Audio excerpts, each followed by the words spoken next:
We got a bidet!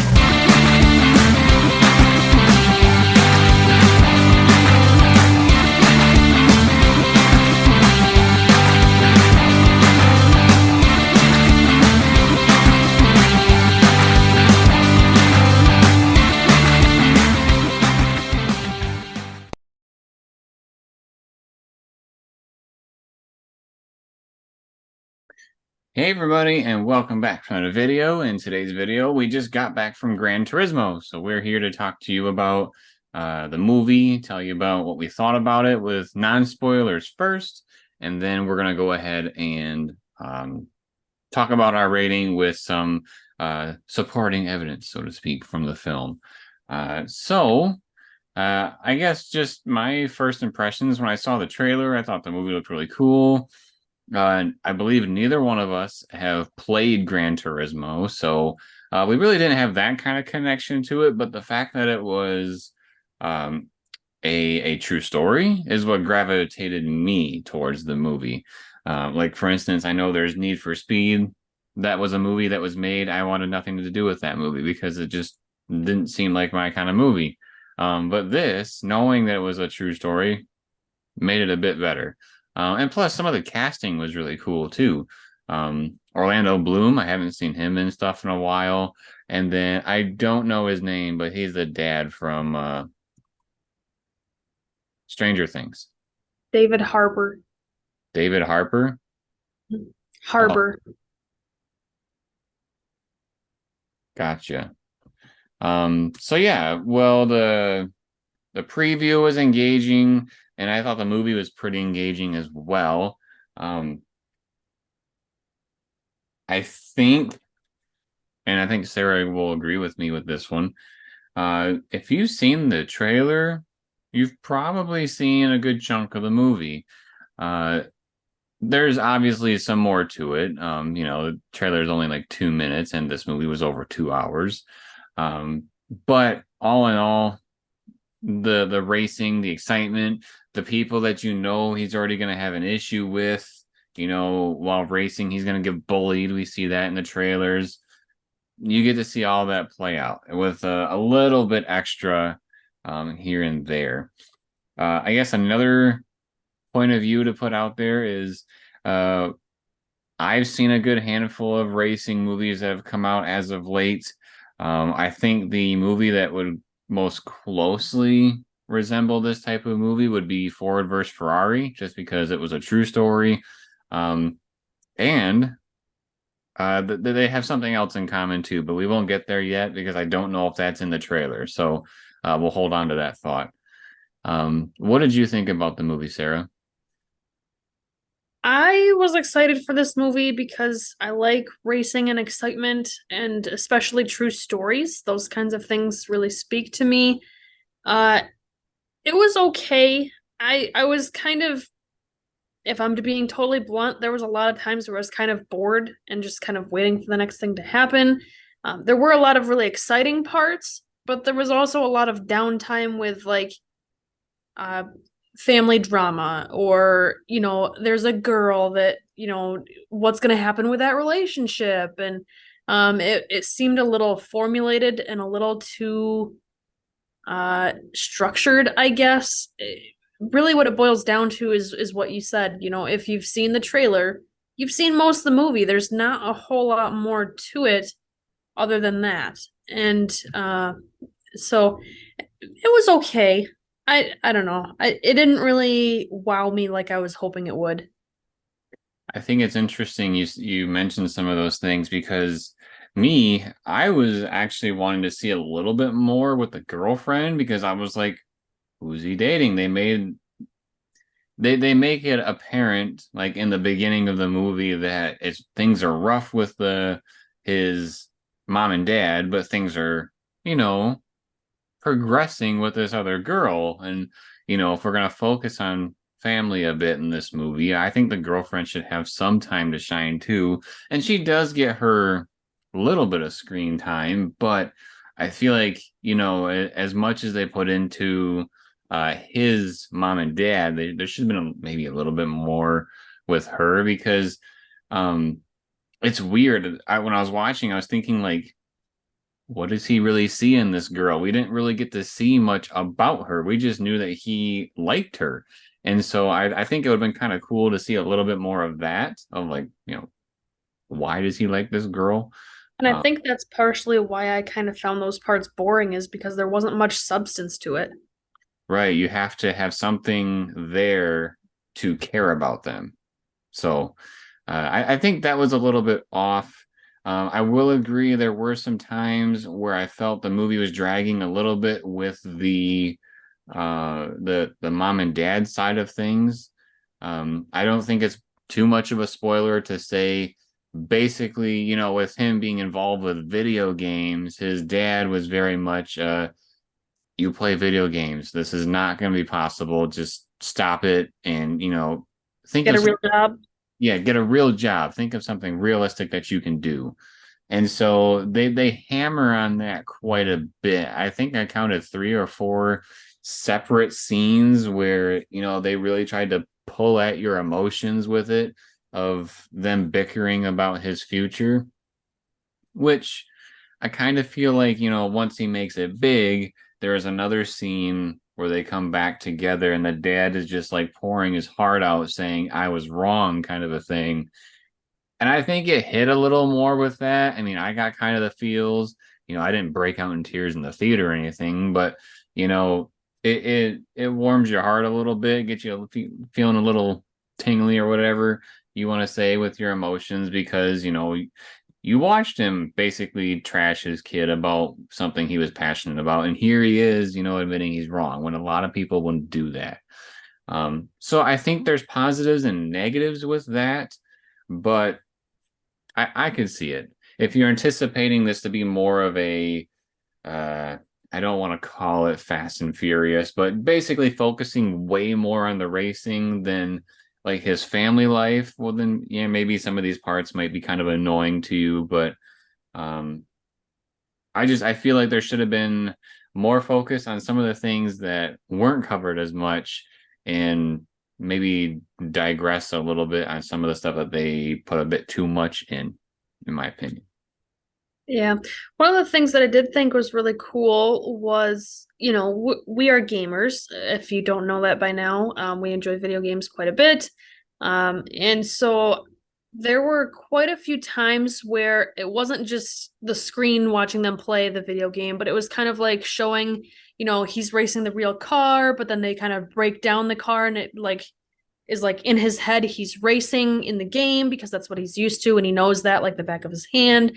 And so kind of the transitions between real life versus gaming, I thought that was done really well and it was interesting to see. And it kind of puts you where in a position where if you're a video gamer, you can almost kind of connect to that and feel like yeah, I feel like I'm really racing when I'm playing this game. So I thought those kinds of transitions or connections were neat. Yeah, and kind of also going along with that, there was a couple of like camera shots that were reflective of the video game. I have not played the game, but I have watched like reviews and stuff enough to know some of the camera angles for the cars or what would be a standard camera angle for a car video game. And they do that a handful of times too when they're showing the races. I thought that was kind of cool. Um, the thing that was, it seemed like the first couple times that we heard it, I thought it was okay, but the more they did it, I was like, this kind of feels out of place. But like every time they would say like lap whatever this place, they would do like the PlayStation home button noise when they would show part of the writing on the screen. So you kept hearing uh like as if you're pressing X or cross because that's actually what it's called. If you're pressing X on the PlayStation controller on the home menu and you hear that sound, that's what they're using in this movie. I can appreciate it because yes, it is a PlayStation exclusive game. But I just thought that was like one extra thing that maybe wasn't super necessary for a PlayStation Touch. I noticed it the very first time, and I honestly never noticed it again. Oh yeah, they did it probably at least 6 or 7 times throughout the movie. At least. Yeah. But speaking of sounds, the music for this I thought was kind of off. And I'm not referring to At times they'll show what certain characters are listening to on their headphones, and I don't know if that's really reflective of those people in real life. I think some of it is and some of it isn't, and I'm trying to keep it vague on purpose because some of it's kind of surprising. Um, I mean more or less like the background music in the actual movie. That I thought had some weird musical choices to it that like you're supposed to feel sad here. We're gonna play a sad song, but there wasn't like enough emotional draw to feel sad. It just felt like a forced sad song. Um, I don't know. There were some weird musical choices for the background music. I don't know. I didn't pick up on that one. Usually I would if I was because I'm a music person, but um yeah, so with all that being said, Sarah, um what would you give it for a rating? You were supposed to go first. Nope, I go last. Okay, all right. I guess this is how it's gonna be. I'm giving it a 4. I think it's an average movie, and if not, maybe a little less, because there was way more times that I was bored than I think I should be. And I kind of just wanted the movie to be over. There was some really cool things, but there wasn't enough to keep me entertained for over 2 hours. I feel like the movie was way too long. Um, I don't know. I'm at a 4. Gotcha. I think I am gonna be torn between two numbers, but I guess to be more confident with mine, I think I'm gonna have to go with a 7. I think the movie is above average. I think it's a very well put together film, but I do think that there's a couple of things here and there that are distracting, that do sometimes might take you out of the movie a little bit. And also with the marketing, the trailer showed way too much of the movie. I will be honest, there was a couple of things in this movie that I was surprised to see because I didn't know this driver's story. And so if you don't know anything, are there things that are worth seeing? I believe so. But I do think overall it's above average. But I don't know if it's a racing movie that really separates itself from the pack, if you know what I'm talking about. So yeah. So those are our ratings. Sarah gave it a 4. I gave it a 7. Now we're going to be transitioning to the spoiler section. So if you do not want to hear spoilers, make sure to click off the video, but click us a like before you head out. But yeah, so let's go ahead and talk about some spoilers. So, like we said, the trailer does tell you pretty much the entire movie. But some of the little things along the way, we mentioned that he has this issue with his dad for the most part. The mom doesn't really seem to show much. She's more supportive than she is against the idea of the racing. But the dad is very much, you cannot do this. So eventually, our main character, he's out. He got in trouble for taking a car out when he wasn't supposed to, and he's with his dad, and then he finds out from his friend that works at like a arcade car simulator place that there's going to be this competition, and his account was logged into the machine when this really nice trial run happened. And so he got an invite to come and participate in a competition where basically if you win, then you get to go to this Gran Turismo Academy. And so, he barely makes it in time, jumps in the driver's seat and wins this little arcade match, so to speak.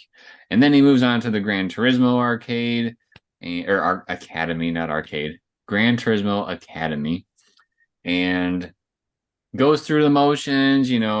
The driving instructor is telling them that they're terrible and they're not going to make it. And our main character goes along, makes it through everything. This is one interesting thing that I didn't know about. So I guess when they were racing, him and another driver were like super close when they were crossing the finish line to see who would be the one to represent the academy in the actual races. And it was like super close to call, but our main character was very crappy at press conferences. Like he's not good at interviews. And this other driver that he had, was neck to neck with, they were great at press conferences. And so there was this debate of, even though our main character won the race by a fraction of a second, they wanted to potentially pick the other guy just because he was better with the media. And luckily they did not, because, we wouldn't have this movie. Possibly. And so our driver wins this race. They actually do make it the way it's supposed to be. And so now he has to go and get his license, which means he has to place top 4 in one of the next 6 races that he's a part of. And so we learn about this bully character. I don't know what his name is, but he's represented by UPS. I can tell you that. I was like, that's why his car is so gold. It's because he has UPS. He's the gold car. Even though UPS is his sponsor, he like the car almost looks like that guy's the bad guy. I don't know if you got that feeling, Sarah, but I kind of felt that way. But this rival driver basically runs our driver off the track, and that's when we see that little fight that they have from the trailer. I honestly thought that fight was kind of cringy, because when I'm gonna start calling by is it John? Jan. Jan. So when Jan goes out there to confront the bully, the way he was doing it, I myself was kind of like, just get back in the pit. You're making a fool of yourself. He didn't look like a you know a guy that was ready to tussle. He looked like a little high school kid that was going up to an adult trying to stick his finger in a chest.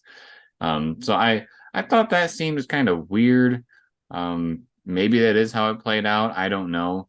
But that could have been poor script writing.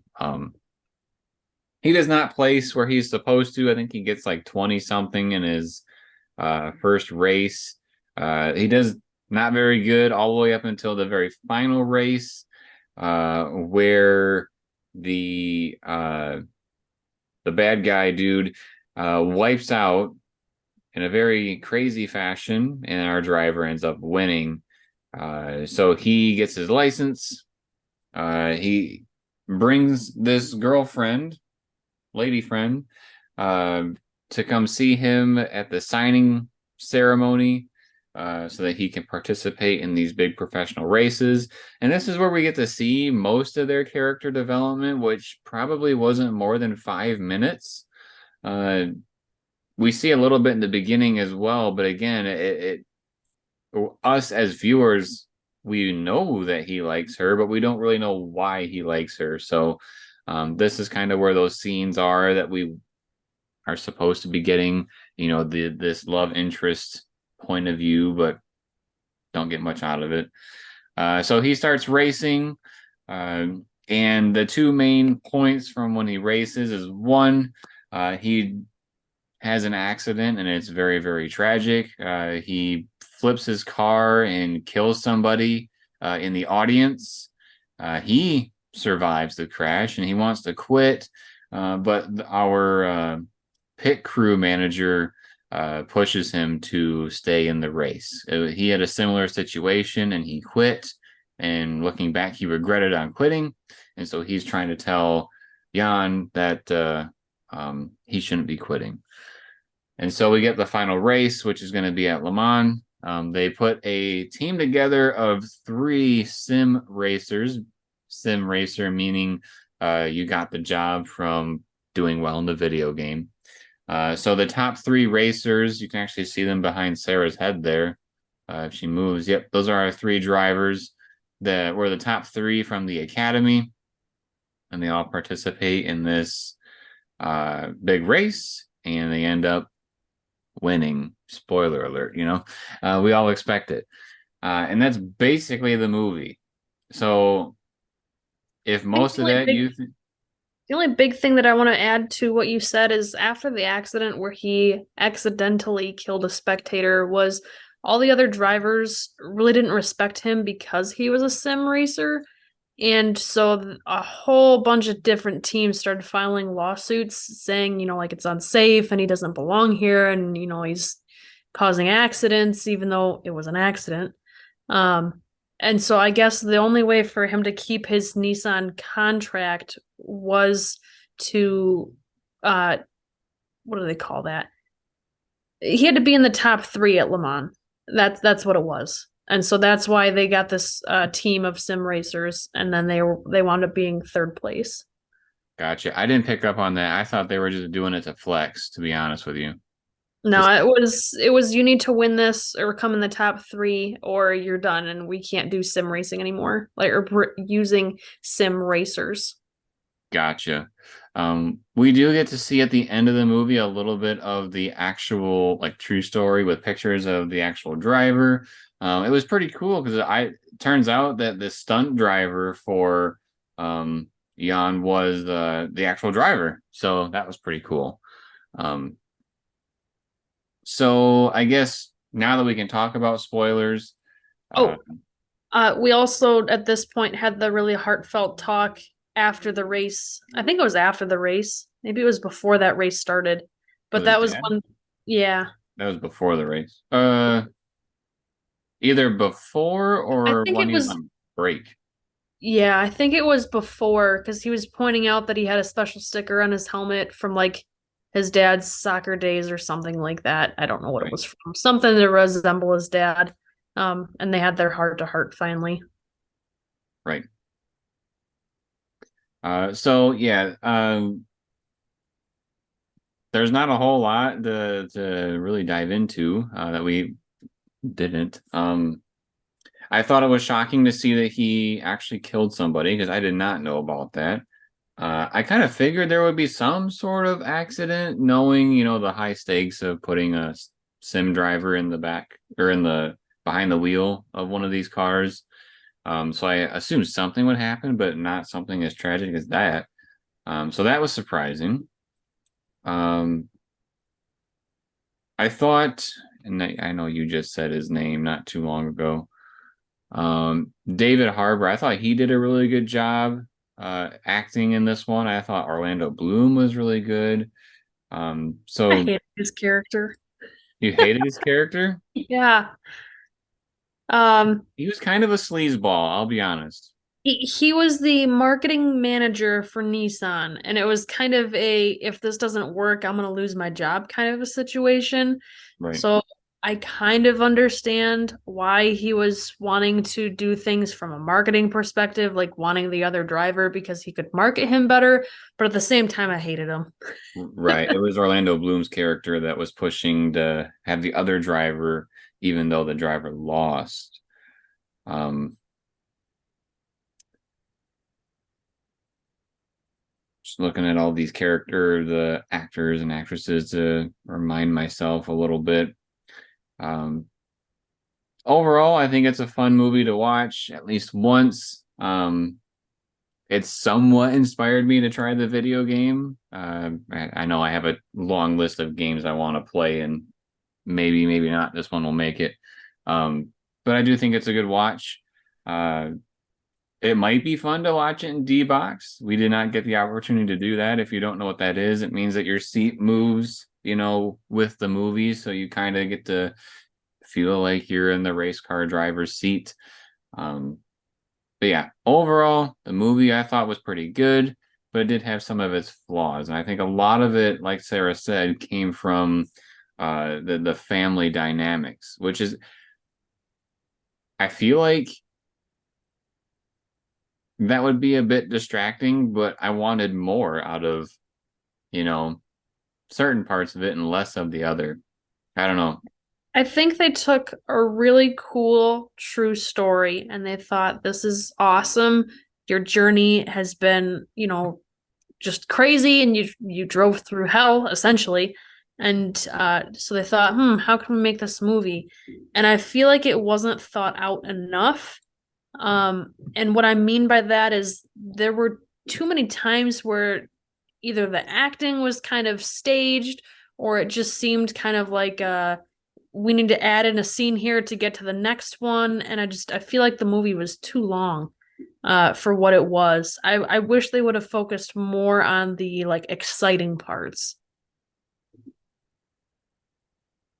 Well, to be honest, I don't know how many other races he actually won. Like maybe Le Mans was his very first win. Because if it was, then that's technically the one exciting first exciting race for a I, W. I don't mean exciting in terms of winning. I just the energy level, I feel like it should have been higher for more of the movie than what it was. Gotcha. We do get kind of I did like the character development between um Jan and Jack, which is the crew chief. You know, the crew chief started out as like kind of a bully, but you know, it's a coaching approach, you know, trying to somewhat belittle people that way they can try to rise above it kind of a thing. Um and throughout their relationship, friendship, um I thought it was kind of funny how Jack had a tape recorder and you know he's listening to music on it and uh, as he's trying to teach Jan driving stuff, Jan finally decides to try to teach him about, you know, using latest technology for music and stuff. And so he bought him I don't know what it was. It wasn't an iPod. Like an MP3 player. Yeah, I forget what it was called. There's a name for it. Walkman. No, Walkman was the thing he was using, the tape recorder. I don't know. But anyways, it was kind of like a you teach me, I teach you kind of a thing. It was kind of neat. So I like that. But yeah, so Sarah, like I said, Sarah gave it a 4. I gave it a 7. It's up to you whether you want to go out and see it. I would say at least watch it if it comes on streaming. But if you're big into racing movies, I think you'd still like it in theaters. Um, so if you enjoyed this type of video, make sure to subscribe to the channel and turn on notifications. We are doing movie discussions a lot this year, per your request. And so we have tons more coming. Drops a like if you like the video and drops a comment letting us know if you saw Gran Turismo yet, if you liked it, if you didn't like it, if you've played the game, what is your perspective on seeing this movie? Because I'd love to hear it. And then, as always, everybody, thank you for watching. We'll see you next time.